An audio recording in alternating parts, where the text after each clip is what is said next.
प्रत्येक भक्त के जीवन की डोर भगवान के ही हाथ में रहती है। वास्तव में कहिए तो सच्चाई तो ये है कि प्रत्येक जीव के जीवन की डोर भगवान के हाथ में रहती है।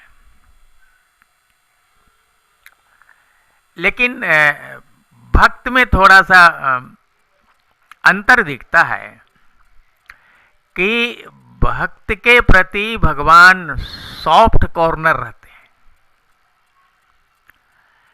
यानी भक्त के लिए भगवान के हृदय में एक दया का भाव हमेशा हिलोरे लेते रहता है। और इसी आधार पर भक्त ये कहता है कि हे प्रभु, हमारी नाव जो बीच भंवर में डुल रही है उसे आप यूं ही मत छोड़ देना, उसे किनारे लगा देना। कितने बड़े भक्त हैं सुखदेव जी, और वो माया से कितना डरते हैं। कितने बड़े भक्त हैं मार्कंडे जी, वो कहते हैं हम माया का दर्शन करेंगे।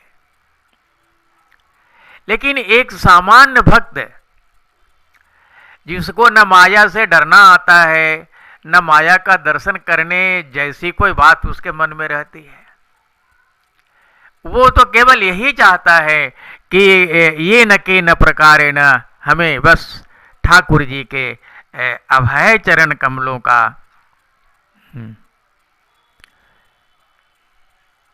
शरण मिल जाए, एक ठिकाना मिल जाए, बस उसी में वो खुश हो जाता है।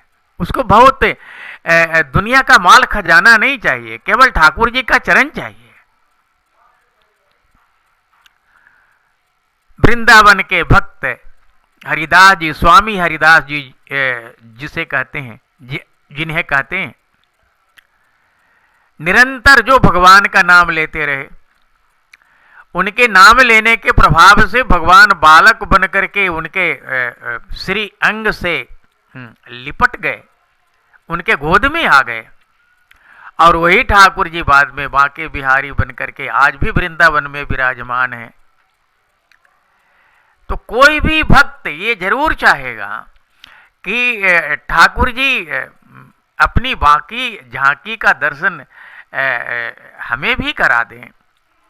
और भक्त ऐसा हमेशा चाहता ही है, निडर होकर के चाहता है, जैसे लगता है कि उसका अधिकार है। और भक्ति में ऐसा होता है कि कभी कभी कोई भक्त इस पर रिजिड हो जाता है कि आपको दर्शन देना ही पड़ेगा तो देना ही पड़ेगा। जैसे हमारे ये भीष्म पितामह जी, उन्होंने ठाकुर जी से कह दिया, जो आज हरिहीन शस्त्र गहाऊं, तो लाजऊं शांतनु सुत केरो गंगा सुत न कहाऊं। एकदम हट ठान दिया उन्होंने। तो ठाकुर जी को अपना प्रण छोड़ करके उनके प्रण के लिए और उस युद्ध में, महाभारत के युद्ध में उनको शस्त्र उठाना पड़ा। तो भक्त ऐसे ही होता है, वो आगे पीछे कुछ नहीं सोचता, बस ठाकुर जी से उसका इतना लगाव रहता है कि जैसे लगता है कि ठाकुर जी से वो कोई भी काम करा लेगा। और ठाकुर जी इसको बहुत सुखपूर्वक प्रेम से करते रहते हैं। और यही उनकी भक्त वत्सलता है, यही उनकी महानता है, यही उनका ये